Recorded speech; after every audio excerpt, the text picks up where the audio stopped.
আন্দোলন প্রত্যাহারে অর্থ উপদেষ্টার আহ্বান আর এনবিআর হুমকি প্রত্যাখ্যান করে কমপ্লিট শাটডাউন ও মার্চ টু এনবিআর কর্মসূচি পালন করছে এনবিআর সংস্কার ঐক্য পরিষদ। সেখানে আছেন আমাদের সহকর্মী ইমদাদ হক, সরাসরি যুক্ত হব তার সাথে। ইমদাদ, কমপ্লিট শাটডাউন কর্মসূচির সবশেষ কি খবর আছে জানতে চাই। রোজকার সাধারণ খাবার এখন হবে অসাধারণ। প্রাণ স্বাদের মশলা, স্বাদ বাড়ায়, ঘ্রাণ ছড়ায়।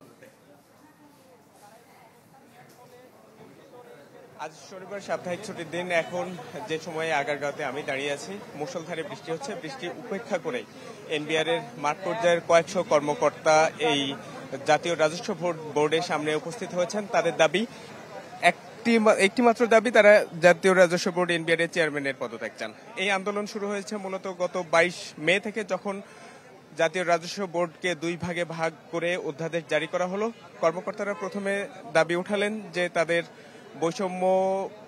তারা বৈষম্যের শিকার হয়েছেন, তাদেরকে পদবঞ্চিত করা হচ্ছে। নানা ইস্যুতে তারা যখন আন্দোলন চালাচ্ছিলেন, সেই সময় তারা নতুন করে অভিযোগ দাখিল করলেন যে এনবিআর চেয়ারম্যান, এই সংস্থার চেয়ারম্যান হিসেবে যে ধরনের কাঙ্ক্ষিত ভূমিকা পালন করার কথা তিনি সেটা করেননি, বরং আন্দোলনকারীদের এনবিআর এর কর্মকর্তাদের পক্ষ না নিয়ে তিনি সরকারকে সহযোগিতা করেছেন। এই ধরনের অভিযোগ এনে পরে তারা এনবিআর চেয়ারম্যানের পদত্যাগ দাবিতে আন্দোলন শুরু করলেন, যেটি এখন পর্যন্ত চলছে। আজকে তারা এখানে অবস্থান নিয়েছেন। এখানকার অবস্থা হচ্ছে যে আইনশৃঙ্খলা পরিস্থিতি প্রস্তুত রয়েছে।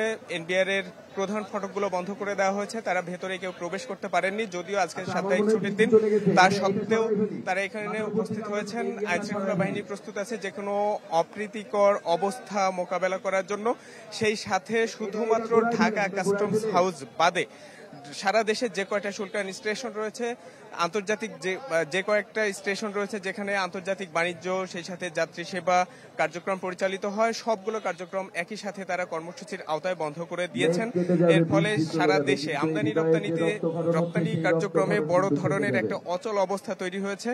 এর ফলে আমদানি রপ্তানি কার্যক্রম বাধাগ্রস্ত হচ্ছে, যা নিয়ে উদ্বিগ্ন দেশের ব্যবসায়ী মহল। তারা পৃথক একটি সংবাদ সম্মেলনে তাদের উদ্বেগের কথা জানিয়েছেন। এদিকে আন্দোলনরত কর্মকর্তা কর্মচারীরা শুধু বলছেন যে তারা আন্দোলনের চূড়ান্ত পর্যায়ে চলে এসেছেন, যেখান থেকে ফেরার মতো আর কোনো উপায় নেই, একমাত্র এনবিআর চেয়ারম্যানের পদত্যাগ দাবি ছাড়া। গত বৃহস্পতিবার এনবিআর চেয়ারম্যান কয়েকজন প্রতিনিধি নিয়ে অর্থ উপদেষ্টার সাথে দেখা করেছেন।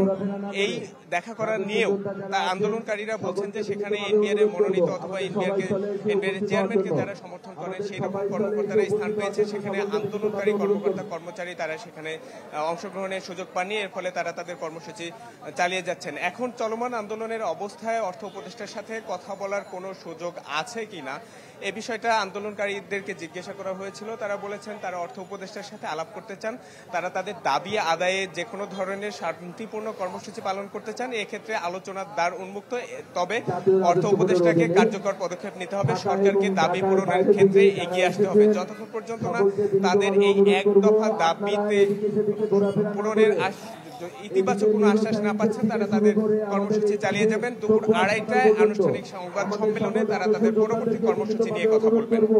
ইমদাদ, অনেক ধন্যবাদ আপনাকে। দর্শক দেখছিলেন এনবিআর সংস্কার ঐক্য পরিষদের কমপ্লিট শাটডাউন ও মার্চ টু এনবিআর কর্মসূচি পালনের সবশেষ খবর জানাচ্ছিলেন আমাদের সহকর্মী ইমদাদ হক। আমরা পরের খবরে যাব।